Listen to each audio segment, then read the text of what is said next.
Okay, y'all, so I know I've been saying calorie deficit this, calorie deficit that, and y'all probably like, okay, girl, shut up. Can you actually tell me what a calorie deficit is instead of just saying I need to be in one? And I got you, that's what I'm about to do. So you have maintenance calories and then you have a calorie deficit. Your maintenance calories is the amount of calories that you have to eat to kind of maintain your same weight. And then a calorie deficit is eating under your maintenance calories, and that is what you have to do in order to lose weight.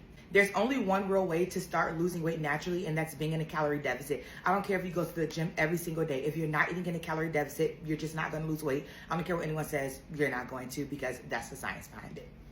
So how you figure out your calorie deficit is really simple. You're gonna go to a calorie deficit calculator, and I'll put one right here, and you're just gonna put in all your metrics, your age, your weight, your height, how much exercise you do or activity you do per day, and all of those measurements. The most important part is making sure that you're being honest with yourself. Yes, of course, eventually maybe you want to be extremely active, but you're not there yet. So when they ask you your activity level, if it's just moderate exercise, put that. Don't put intense exercise if you don't really do intense exercise, because you're not going to get the right results. So then once you put in all your measurements, they'll let you know what your maintenance calories are, and they'll also let you know what your calorie deficit is. And then once you see that number, you'll know, okay, this is my calorie deficit. This is the amount of calories I need to eat per day to start losing weight and meet my weight loss goals. So then once you figure out your calorie deficit, now it's time to start figuring out what meals you want to eat within your calorie deficit. You can look at some of the meals on my page, look at some meals online. You can also see a registered dietitian for free, which is also what I love to do, as you guys already know, and I have the link in my bio to see one for free if you have insurance. So then once you start figuring out meals, you can either get a calorie tracker app like MyFitnessPal, or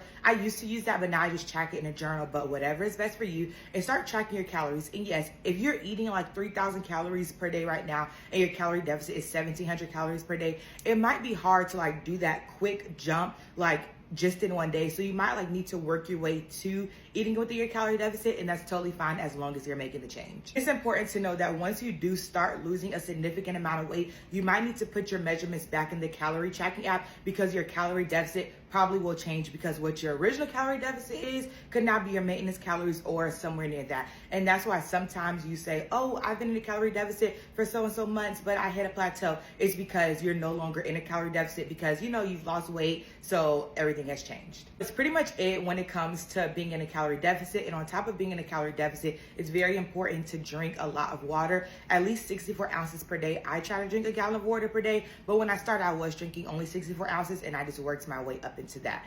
But if you guys have any questions, let me know. I promise it's so simple. You just have to put your measurements in the calculator, and they're going to do all the math for you. And then it's just going to be up to you to track your calories and start eating within your calorie deficit.